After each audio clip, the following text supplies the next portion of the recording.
happens to a Dark Lord when his greatest weapon and the source of his power is destroyed?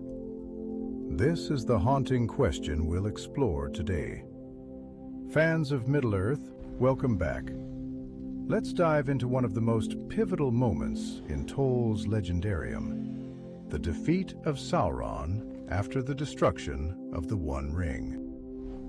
When Frodo and Sam reached the fiery depths of Mount Doom, the fate of Middle-earth teetered on the edge of a knife. The ring, the linchpin of Sauron's might, was unmade in the fire that had birthed it. But the destruction of the ring wasn't just the end of a physical object. It was the unmaking of Sauron himself. Bound to the ring in both spirit and strength, its loss meant that Sauron's very essence was shattered. Tolkien described Sauron's state after the ring's destruction as a fate worse than death. Unlike mortals who fade into the unknown, Sauron, as a MEA, could not simply vanish. His spirit remained, stripped of all form, power, and the ability to dominate as he once had. Tolkien writes in the Silmarillion that such fallen spirits are unable to flee the world and are left to wander it as shadows of malice. Imagine a being that once sought to rule all of Middle-earth, now reduced to a powerless wraith, fully conscious of its failure. Sauron's torment wasn't just the loss of power. It was the awareness of freedom flourishing in the lands he had sought to enslave. Middle-earth would recover, but he would never rise again. He became a silent, bitter presence, an eternal prisoner within a world he could no longer touch. The destruction of the One Ring wasn't just a defeat, it was a reckoning. Sauron had poured so much of himself into the ring that its end ensured his own collapse. This wasn't just about losing control over his armies or his stronghold of Badur. It was about the breaking of his will and the undoing of his very identity. In the letters of J.R.R. Tolkien, the author reflects that Sauron was reduced to a mere memory of malicious will. He couldn't rally his forces, couldn't inspire fear, couldn't even take a form that could be perceived. All he had left was his malice, goring away at him, as powerless as it was eternal. What made Sauron's defeat so significant was the finality of it. This wasn't the kind of fall where a villain might regroup, bide their time, and rise again. With the One Ring gone, every thread of power he'd woven into Middle-earth unraveled.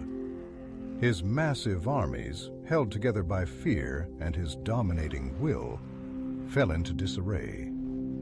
Orcs, trolls, and men corrupted by his influence scattered in chaos like leaves in a storm, their connection to their dark master severed. Badur, the fortress that had loomed over Mordor as a symbol of his might, crumbled into ruin. Tolkien describes its fall as though the land itself rebelled against the weight of his evil. The earth swallowed it whole, shaking free from centuries of oppression. This wasn't just a military defeat, it was a liberation. The very landscape of Middle-earth seemed to breathe a sigh of relief. For Sauron, however, this defeat wasn't just about losing his physical dominion. The torment lay in the fact that he was still aware. He could see the world healing, the free peoples uniting, and the shadow he had cast lifting. But he could do nothing about it. Stripped of his ability to influence or even be seen, he was cursed to exist as a silent witness to the freedom and hope he had tried so hard to extinguish. Tolkien's portrayal of Sauron's fate is haunting because it's not just about punishment, it's about consequence. Sauron poured everything he was into the One Ring, binding his power and identity to it. By doing so, he ensured his own destruction when it was unmade. In the end, his ambition became his undoing, leaving him with nothing but a lingering shadow of malice, forever trapped in the world he sought to dominate. Continuing with the next premise, the nature of Sauron's spirit. Sauron's defeat at the end of the Third Age wasn't the end of his existence, but it was a transformation into something far more tragic. As a MEA, Sauron was a being of incredible longevity, bound to the world of Ardor itself. Unlike mortals who pass beyond the circles of the world upon death, his spirit remained tethered to Middle-earth. This connection was both a testament to his inherent power and a reflection of the choices that had led to his downfall. In the Silmarillion, Tolkien describes the fate of fallen Maiar as beings unable to leave the world they sought to corrupt. Sauron's spirit, once filled with ambition and cunning, was reduced to a powerless wraith. He couldn't take physical form again, nor could he wield influence over the lands he had once ruled. Instead, he became a shadow, invisible to the free peoples, lingering in the corners of Middle-earth like a bitter memory. What makes Sauron's fate so uniquely torturous is his awareness. He wasn't a mindless shade wandering without purpose.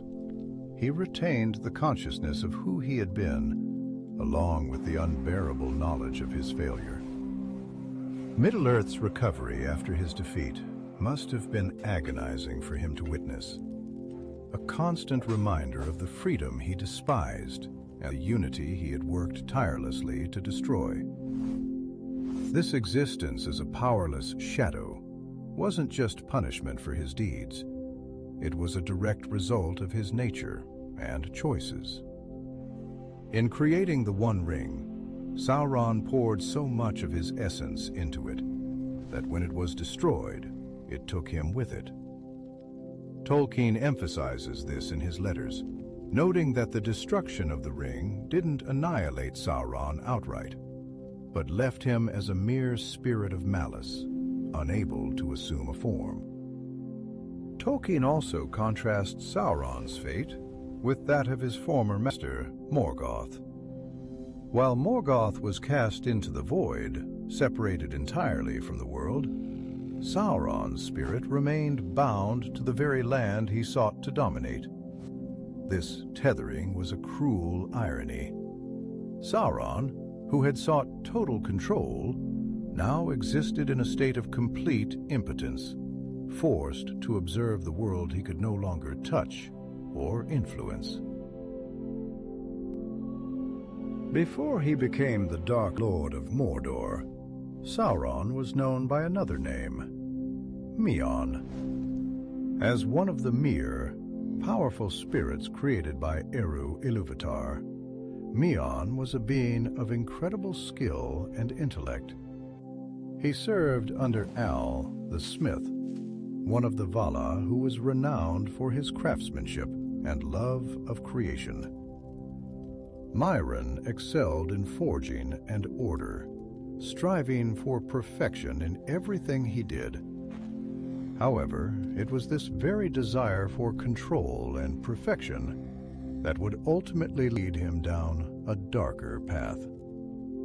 Mairon's fall began when he encountered Morgoth, the first Dark Lord and the most powerful of the Valar. Morgoth's rebellion against Eru Ilúvatar and the other Vala was rooted in his desire to impose his will upon creation, reshaping it to reflect his own vision. For Mairon, Morgoth's offer of order and control was irresistible. He believed that under Morgoth's rule, the chaos of the world could be subdued, and his vision of perfection could be realized. But Morgoth's order was not one of creation. It was domination. Under Morgoth's influence, Mairon's ideals became twisted. He abandoned the principles of AA and embraced Morgoth's vision of power through fear and corruption. It was during this time that Mairon shed his former name and became known as Sauron, a title that would echo throughout the ages as a symbol of dread and tyranny. Unlike Morgoth, who ruled through brute force and terror, Sauron preferred subtler methods. He learned to manipulate and deceive, understanding that true control came from winning the hearts and minds of his victims. In the Silmarillion, Tolkien writes that Sauron mastered the art of seduction and false promises, offering gifts and knowledge that ultimately bound those who accepted them to his will. This cunning approach would later define his strategy for domination in the Second and Third Ages. Even after Morgoth's defeat and banishment at the end of the First Age, Sauron's ambition did not waver. Freed from his master's shadow, he began to carve his own path. Assuming a fair and wise guise, Sauron presented himself as a benefactor to the peoples of Middle-earth. He became known as Anatar, the Lord of Gifts, and it was under this persona that he approached the elves and laid the foundation for his greatest creation, the Rings of Power. Sauron's rise to power cannot be fully understood without examining the profound influence of Morgoth, his master and the original Dark Lord. Morgoth, once known as Melkor, was the mightiest of the Vala, created with powers surpassing those of his peers. But his immense potential became a curse, consumed by envy and a desire to dominate. Morgoth sought to corrupt and control all of Aa, the created universe. He turned against the other Valar, waging war on the world and bending countless beings to his will. Among those he ensnared was Sauron. For Sauron, Morgoth was more than just a master. He was an archetype of ambition. Morgoth taught Sauron the value of fear and the power of corruption. From him, Sauron learned how to twist the hearts of others, using their desires and fears against them. Where Morgoth wielded brute force to destroy and conquer, Sauron adopted a more insidious approach, preferring manipulation and deceit. He saw that domination was more lasting when it came from within, rather than being imposed by force. This distinction between Morgoth and Sauron is crucial. Morgoth was the embodiment of chaos and destruction, seeking to undo the creation of the Valar and spread his darkness across Middle-earth. Sauron, on the other hand, sought order, but an order that served him alone. While Morgoth sought to break the world, Sauron sought to mold it, turning its free peoples into instruments of his will. It was this divergence that made Sauron a unique and dangerous adversary, capable of infiltrating the very fabric of Middle-earth societies. Despite his cunning, Sauron could not escape the shadow of Morgoth's legacy. The lessons he learned from his master shaped his ambitions and ultimately his downfall. Morgoth's influence is seen most clearly in Sauron's relentless pursuit of the One Ring. Like Morgoth's creation of the Silmarils, the One Ring became a symbol of power and corruption, binding its creator to its fate. Sauron's efforts to dominate Middle-earth mirrored Morgoth's attempts to control all of AA, but they also carried the same seeds of failure. Tolkien often draws parallels between the two Dark Lords, emphasizing the cyclical nature of corruption in his legendarium. Both sought to dominate. Both created objects of immense power that ultimately led to their undoing, and both were reduced to powerless, formless beings. Morgoth's banishment to the Void and Sauron's exile as a shadow in Middle-earth serve as stark reminders of the consequences of unchecked ambition and the relentless pursuit of power. Sauron's greatest act of deception and domination was the creation of the One Ring. After centuries of careful planning and manipulation, he forged the ring in the fires of Aod Ruin, pouring a significant part of his own essence into it. The One Ring was no mere tool. It was the cornerstone of his power, designed to bind the other rings of power and their bearers to his will. Through the ring, Sauron sought to achieve what even Morgoth had failed to do: absolute control over Middle-earth. The story of the rings begins with Sauron's guise as Annatar, the Lord of Gifts. In this fair and benevolent form, he approached the elves of Eregion, led by Kel Bamor, a master craftsman descended from the line of Feanor. Sauron offered them knowledge and guidance, teaching them the art of forging rings that could preserve beauty, resist decay, and enhance the natural world. The elves, trusting Annatar's wisdom, crafted the 3 rings for themselves, rings of preservation untainted by Sauron's direct touch. But Sauron's true goal was to dominate, not to create. In secret, he forged the One Ring, embedding it with the power to control the other rings of power. As Tolkien describes in the Silmarillion, this act was a betrayal. By placing so much of himself into the One Ring, Sauron created an artifact that extended his influence across Middle-earth. It gave him a near omnipresent reach, allowing him to manipulate and dominate the wills of the bearers of the other rings. Yet, in binding himself to the One Ring, Sauron also created a profound vulnerability. His power, his very essence, was tied to its existence. As long as the ring endured, Sauron could rebuild even after great defeats.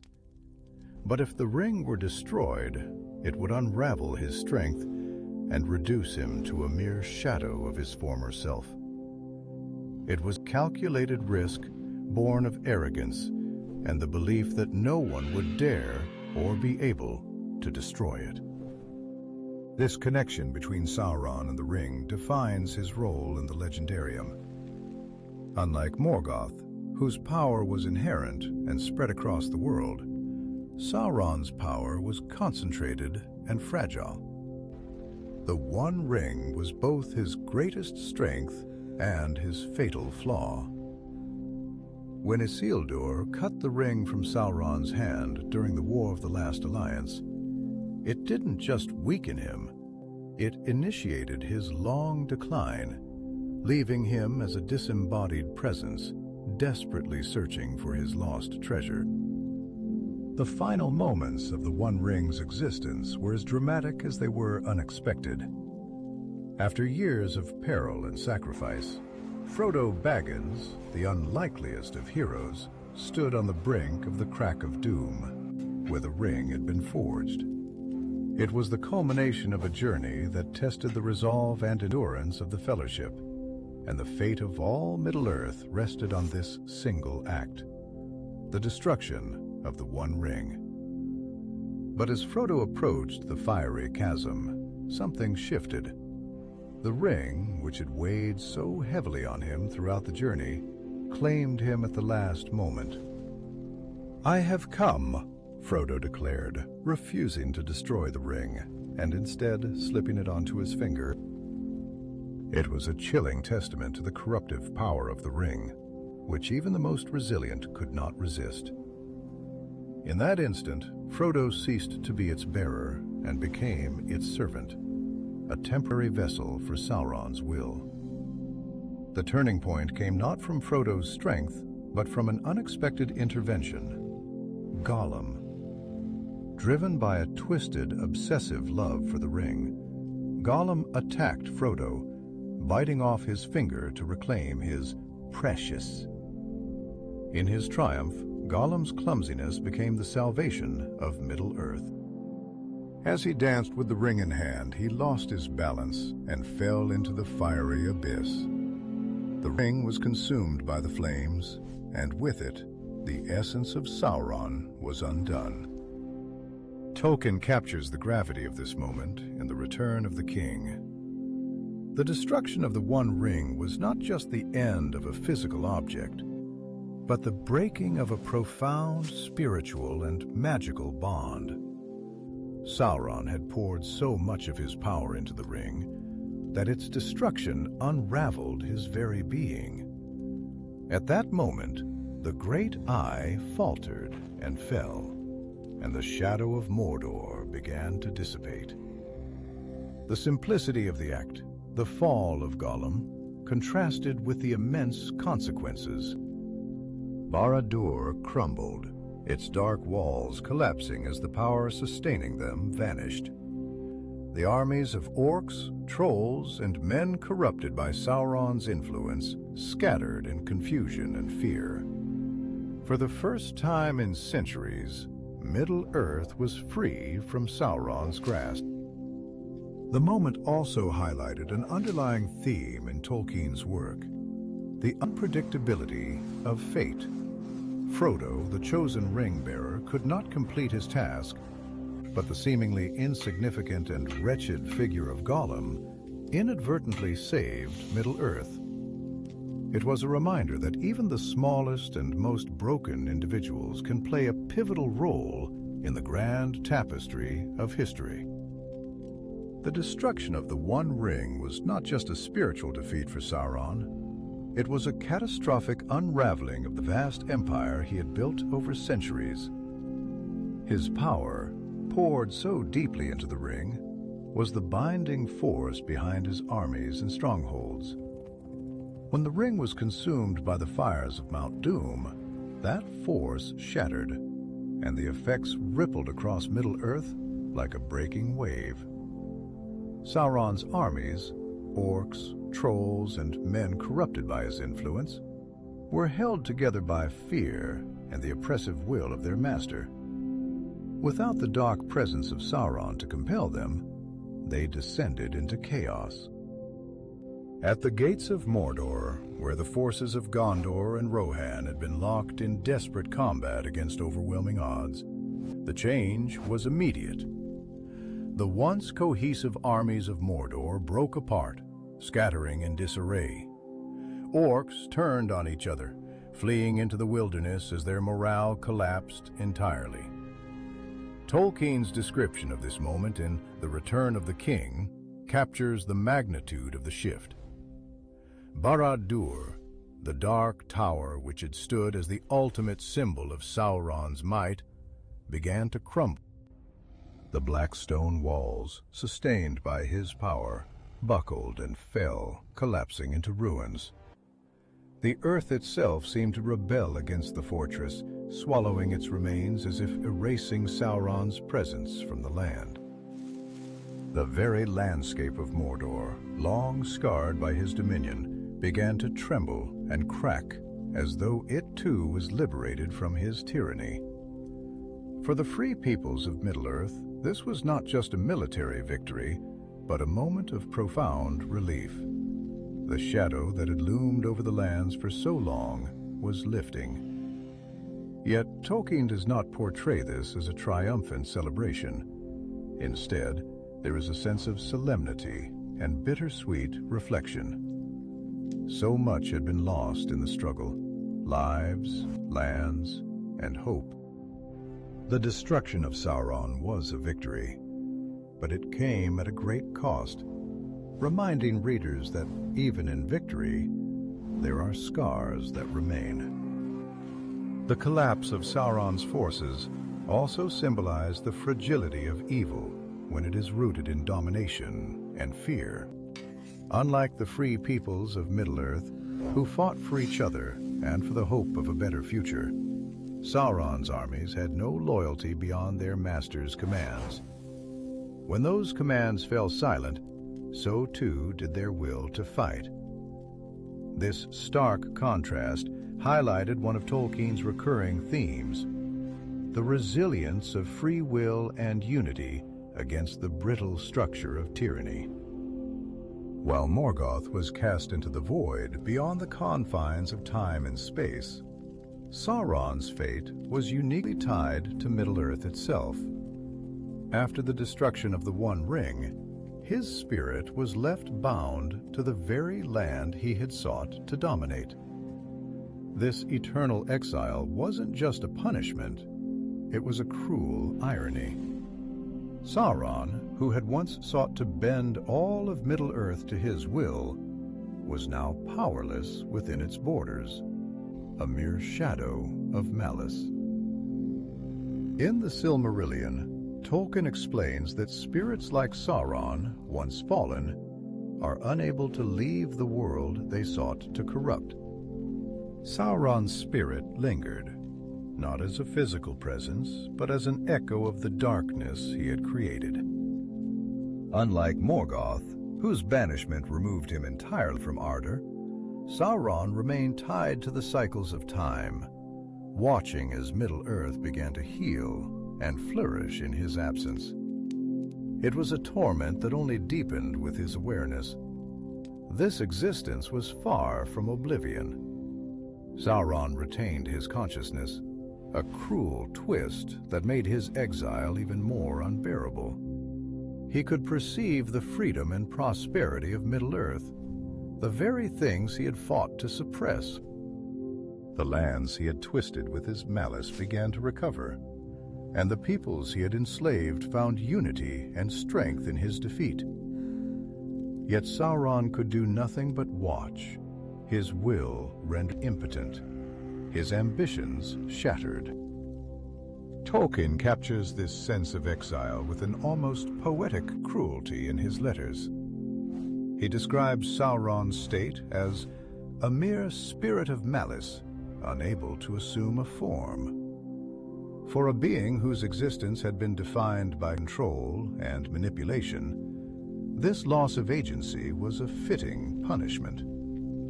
Sauron, who had once sought to reshape Middle-earth in his image, was now doomed to witness its beauty and resilience, a mirror of everything he had tried to destroy. This form of exile also serves as a reflection of Tolkien's larger themes about power and its consequences.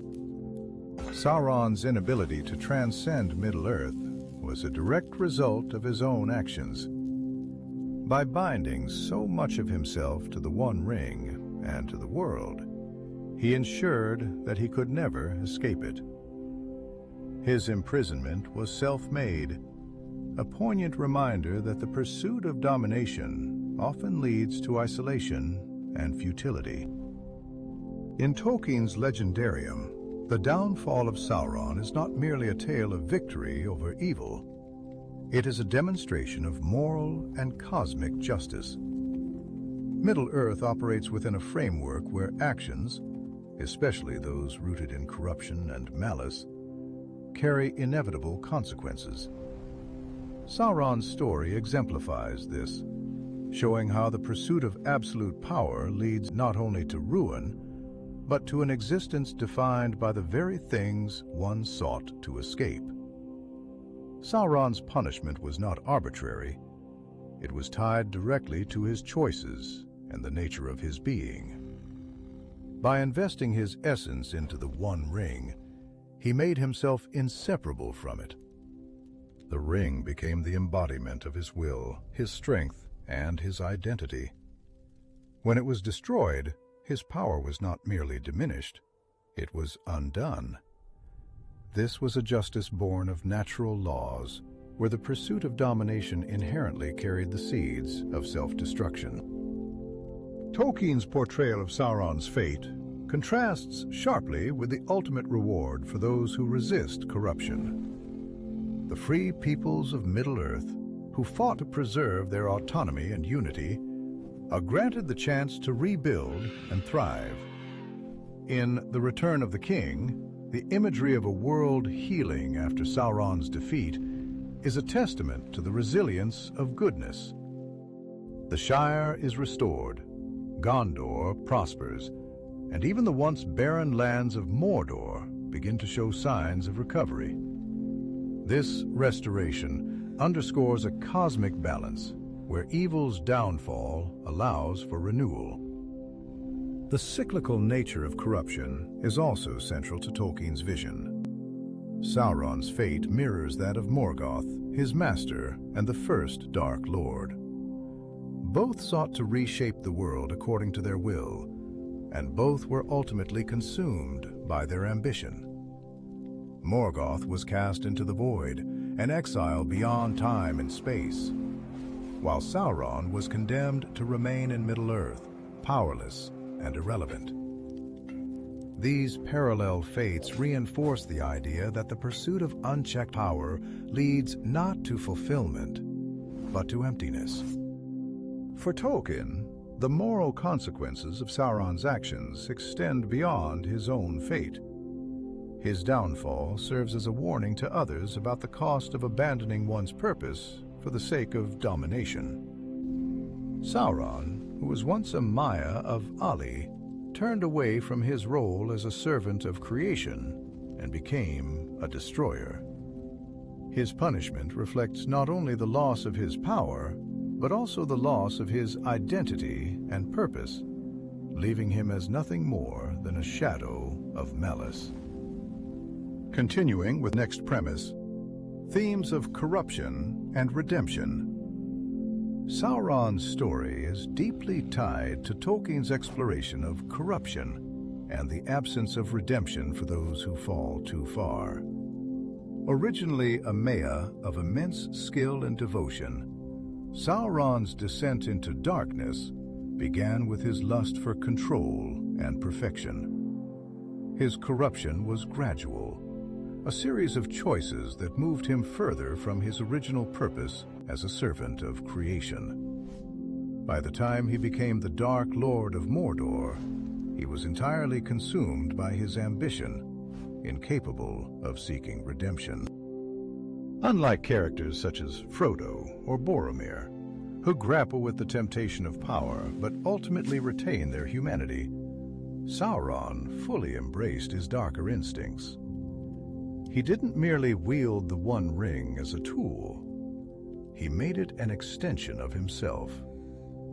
This act of binding his essence to the ring symbolized his complete surrender to corruption. In Tolkien's letters, he emphasizes that such a choice left no room for repentance.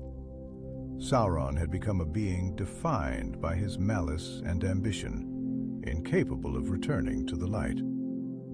Tolkien contrasts Sauron's irredeemable nature with the struggles of other characters in The Lord of the Rings.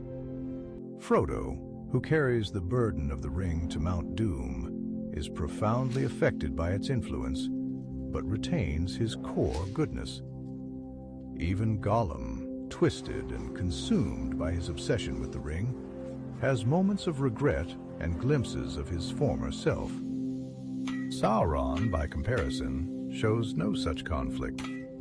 His pursuit of power is unwavering, and his refusal to consider another path seals his fate. In Tolkien's world, redemption requires humility and the willingness to surrender control, qualities that Sauron lacked entirely.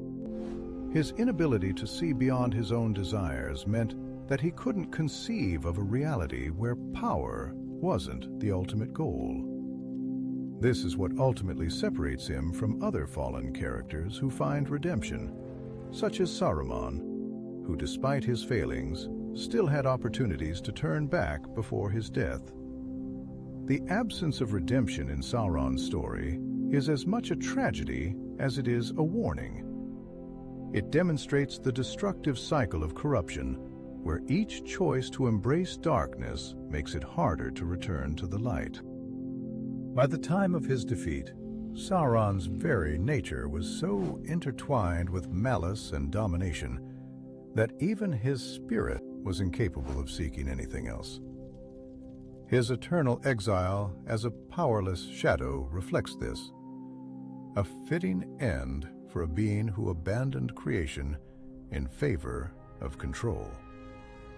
The defeat of Sauron was not accomplished by any single hero or act, but through the unity and resilience of Middle-earth's free peoples. While the destruction of the One Ring marked the final blow, the efforts of countless individuals and nations were crucial in bringing about Sauron's downfall. Each played a unique role, showcasing the strength of cooperation and sacrifice in the face of overwhelming darkness. The Fellowship of the Ring embodied this unity, bringing together individuals from vastly different backgrounds: hobbits, men, an elf, a dwarf, and a wizard, all united by a common purpose: to resist Sauron. Their journey was a testament to the power of collaboration, where even the smallest and seemingly weakest among them, Frodo and Sam, were entrusted with the most critical task. As Gandalf noted, it was precisely because hobbits were unassuming and untainted by ambition that they were suited to carry the burden of the ring. Beyond the Fellowship, the nations of Gondor and Rohan played pivotal roles in the war against Sauron. Gondor, long the bulwark against Mordor, stood as the first line of defense against Sauron's armies. Rohan, led by Theoden and later Éomer, answered Gondor's call for aid, demonstrating the importance of alliances in the face of existential threats. The Battle of Pelennor Fields, where the armies of Rohan and Gondor clashed with Sauron's forces, was a turning point that kept hope alive even as the shadow of Mordor loomed. The elves and dwarves, too, contributed in their own ways. Though their involvement was less direct, their sacrifices and wisdom provided crucial support. Legolas and Gimli's companionship within the Fellowship symbolized a breaking of old hostilities between their races, hinting at the possibility of greater unity in the future. The wisdom of Elrond and Galadriel guided the quest, while their havens offered sanctuary and resources that made the journey possible. Ultimately, the Free People's strength lay in their ability to resist Sauron's most insidious weapon: fear. Sauron ruled through terror and domination, yet the bravery of individuals like Aragorn, who led the armies of the West to the Black Gate, showed that courage could challenge even the greatest of evils. This final stand at the Black Gate, while a diversion to give Frodo time, was a moment of profound defiance, a refusal to surrender to despair. Tolkien's portrayal of the Free People's efforts emphasizes a recurring theme. Victory is not achieved through power alone, but through unity, perseverance, and the willingness to make sacrifices for a greater good. Sauron's downfall was as much a triumph of these virtues as it was the result of the destruction of the One Ring. It was a reminder that even in the darkest times, the combined efforts of many can bring about light. Even after his physical form was obliterated and his armies scattered, Sauron's presence lingered in Middle-earth as a shadow, a reminder of immense darkness that had once threatened to engulf the world. The destruction of the One Ring didn't entirely erase him. It diminished him to a powerless spirit of malice, unable to act, but fully aware of his failure. This lingering presence served as the final echo of Sauron's once great power. Tolkien describes this state as a form of imprisonment, where Sauron's spirit remained bound to Middle-earth, unable to exert influence or even take shape. Unlike Morgoth, who was cast into the void, Sauron was condemned to witness the world he had sought to dominate slowly heal and flourish in his absence. This wasn't just a punishment. It was the ultimate irony for a being who had poured his essence into controlling others. To exist without power or form was a torment far worse than death. This shadow of Sauron, though powerless, was not forgotten by the peoples of Middle-earth. The scars he left behind, both physical and emotional, were enduring reminders of his tyranny. Mordor remained a wasteland for years, its desolation a testament to the price of his reign. The free peoples, while victorious, carried the weight of their losses and the memory of the sacrifices that had been made to ensure his defeat. In a broader sense, Sauron's final state highlights Tolkien's view of evil as a self-defeating force. By tying his existence so closely to the One Ring, Sauron sealed his own fate. His arrogance and belief in his own invincibility blinded him to the possibility of failure. When the ring was destroyed, it didn't just strip him of his power. It revealed the fragility of his entire existence. In the end, his inability to see beyond his own ambition led to his complete unmaking. Sauron's shadow serves as a cautionary tale within Tolkien's legendarium. It's a reminder that the pursuit of domination and the rejection of creation's natural order come at a steep price. While his spirit may linger, it is impotent and irrelevant, a faint whisper of the malice that once threatened Middle-earth. For the free peoples, his defeat was not just a victory. It was liberation from the fear that had gripped them for so long.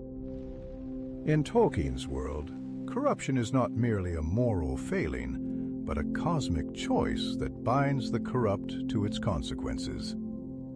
Sauron's fate after the destruction of the One Ring exemplifies this concept.